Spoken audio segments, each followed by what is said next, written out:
You know, when you hear some stories, they don't add up at all. For instance, the story about a plane from Nigeria that landed in South Africa carrying almost $10 million on that plane, and the Nigerian pilots and crew did not declare that they had money in South Africa, causing South African government to seize that chunk of money. And then there was this whole story about who owned that money. Because the airplane belonged to the president of the Christian Association of Nigeria, some politicians were quick to say that, well, it was the Christian organization of Nigerian Christians that had that money in South Africa, and that the money was being used to buy arms. That was terrible, to place the leader of the organized Nigerian Christians in such a bad light, bad rumor, bad story, and given all we know about the country, given the ongoing war against Boko Haram, for that to happen was terrible. But then Nigerian government moved quickly and said no, that the money was Nigerian government's money, meant to be used in purchasing arms from South Africa.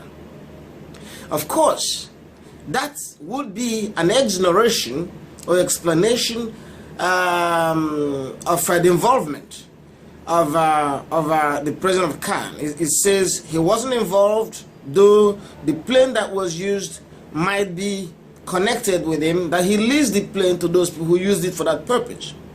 And some Christians said, oh, well, that's all right, that's the end of the story.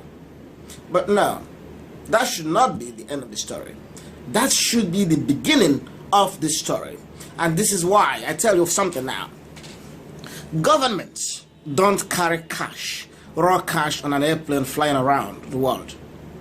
It's impossible. It is so totally retarded to even think that, because anything could happen. The plane could crash. Anything could happen. The plane could be robbed. All kind of things. Nobody in his right mind will carry cash in such amount for any purpose. Only criminals do that. Only terrorists do that. Only drug lords do that. And by the way, where were they buying the arms from? Were they buying it from a legitimate arms dealer? If that was the case, that arms dealer would have a bank account and would not want you to bring raw cash. They will ask you to pay into their bank account if it was a legitimate business. And if it was government doing the buying, Nigerian government transacts through its central banks when they have to make payment overseas.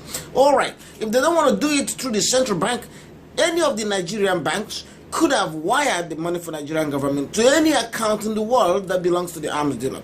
There is thus absolutely no excuse, no legitimate justification for Nigerian government to carry $10 million cash on an airplane and end up in South Africa for buying arms. And by the way, if that was true, why did they not declare the money? That was a very simple thing. The money belongs to the Nigerian government. You are here to buy arms with the money. Why on earth would they not declare the money? Why would the South African government seize it? That tells you something else. That tells you something very serious. The purchase of arms is an excuse used. It's a pretext.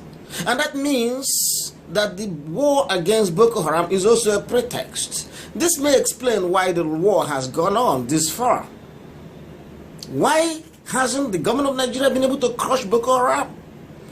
Nigerian army, the mighty army of Nigeria, second to the biggest after South African army, second to the strongest, should have been able to crush Boko Haram within weeks.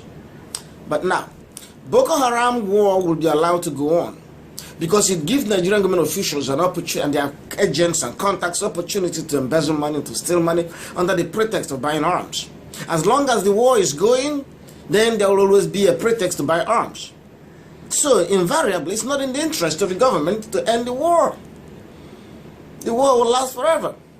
It creates opportunity, excuses for absurdities. Absurdities such as flying $10 million on an airplane that could have been lost in the jungles of Zaire.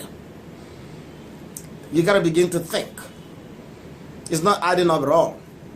Those who think that the government coming forward to explain away the involvement of Khan president will solve it, fine. That's good for the Khan president. I mean, an innocent man, a wonderful man. Maybe he wasn't involved. Maybe his plane was just used. But we seem to be moving from smaller problem to a bigger problem.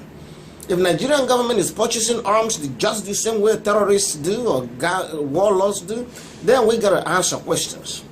Somebody has to be held accountable. So it's not adding up. So when you read these things, you got to read in between the lines and begin to ask tough questions as a good citizen. Thank you.